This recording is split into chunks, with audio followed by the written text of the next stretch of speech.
Et les nouvelles technologies repoussent sans cesse les limites. Bonsoir Thomas. Bonsoir Anne-Claire. Alors vous allez nous parler d'un concept qu'on a encore du mal à imaginer. Bientôt, on pourra communiquer avec nos objets connectés rien que par la pensée, par le cerveau. Oui Anne-Claire, parce qu'aujourd'hui, on sait lire dans notre cerveau. Ce que vous allez voir s'afficher devant vous, c'est la dernière innovation d'une start-up française. Ce bandeau va se placer à l'arrière de votre crâne et il va être capable de décoder les impulsions électriques émises par votre cerveau. Et il va pouvoir vous permettre de contrôler des objets connectés comme un smartphone ou une tablette. Sans les mains, vous allez pouvoir ouvrir une application, écrire un message et l'envoyer à une personne par la simple force de votre pensée.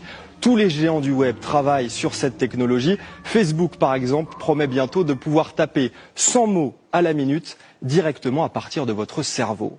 Mais se balader toute la journée avec un bandeau sur la tête, ce n'est pas vraiment très pratique.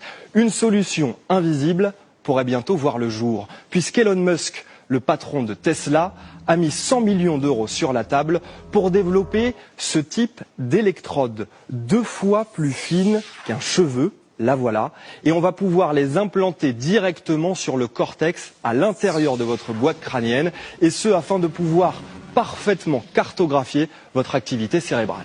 Et à quoi est-ce que tout ça va bien pouvoir servir ? Eh bien, l'armée américaine, Anne-Claire, suit de très près cette technologie. Elle imagine déjà un système où une personne puisse contrôler par la pensée et à distance une dizaine de drones en même temps, et ce depuis une base arrière, mais également depuis le terrain au cœur des opérations militaires. Et cette technologie, elle pourrait également bouleverser votre quotidien. Imaginez un open space totalement silencieux, avec chaque salarié avec un implant, et tout le monde va communiquer, parler sans bruit via la pensée.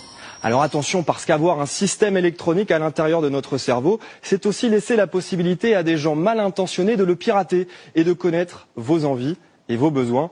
Pas sûr que tout le monde soit prêt à prendre ce risque. Merci beaucoup Thomas, effectivement, et puis que l'on